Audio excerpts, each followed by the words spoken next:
Assalamualaikum warahmatullahi wabarakatuh. Halo teman-teman, perkenalkan nama saya Azizatul Zahwa dengan NIM 8603889996 dari Program Studi Pendidikan Guru Sekolah Dasar dari Fakultas Universitas Terbuka Pontianak.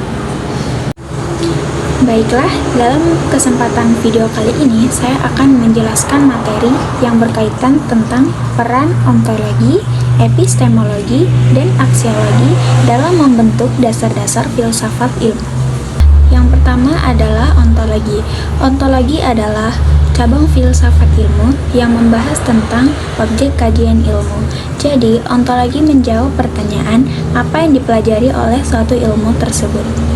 Ontologi juga membahas tentang hakikat atau sifat dasar dari sesuatu yang dipelajari. Jadi bukan hanya melihat apa yang kita lihat, tetapi juga bagaimana cara memahami keberadaan sesuatu itu sebenarnya.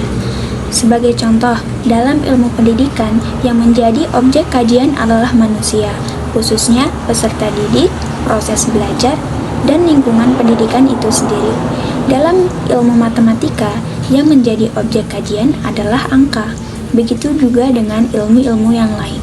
Setiap ilmu memiliki objek yang berbeda-beda, dan disitulah peran ontologi, yaitu menentukan fokus kita terhadap ilmu tersebut.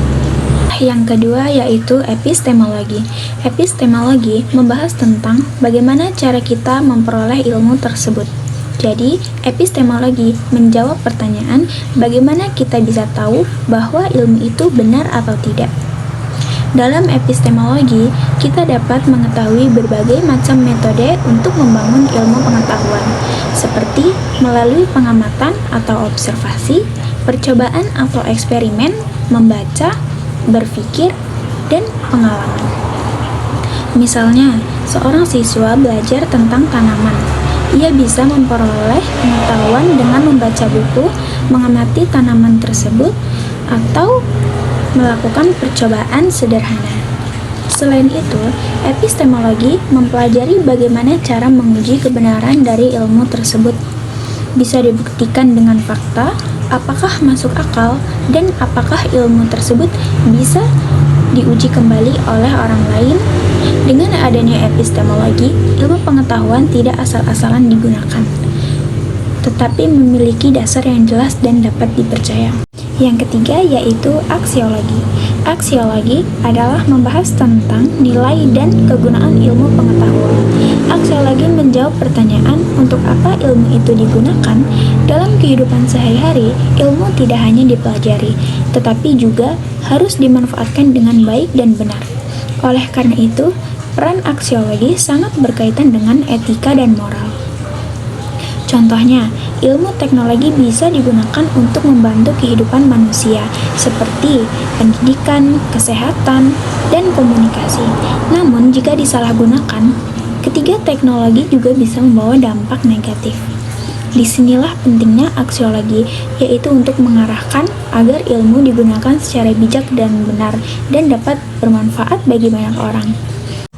Baiklah, yang terakhir kita akan membahas tentang keterkaitan dari ketiga peran tersebut, yaitu ontologi, epistemologi, dan aksiologi. Ontologi menentukan apa yang ingin kita pelajari, epistemologi menjawab bagaimana cara mempelajarinya, dan aksiologi menjawab untuk apa ilmu itu digunakan. Jika diibaratkan, ontologi adalah apa, epistemologi adalah bagaimana, dan aksiologi untuk apa. Ketiganya menjadi dasar yang kuat dalam membangun ilmu pengetahuan. Tanpa ontologi, kita tidak tahu apa yang harus dipelajari. Tanpa epistemologi, kita tidak tahu bagaimana cara mempelajarinya dengan baik dan benar. Tanpa aksiologi, ilmu bisa disalahgunakan dan tidak bermanfaat bagi kehidupan sehari-hari. Jadi kesimpulannya adalah ontologi, epistemologi, dan aksiologi merupakan tiga dasar utama dalam filsafat ilmu yang saling melengkapi. Dengan memahami ketiganya, kita tidak tahu apa yang ingin kita pelajari, tetapi juga memahami asal-usulnya dan dapat digunakan secara baik dan bijak dalam kehidupan sehari-hari. Demikian yang bisa dapat saya sampaikan. Kurang dan lebihnya saya mohon maaf. Wassalamualaikum warahmatullahi wabarakatuh. Dadah.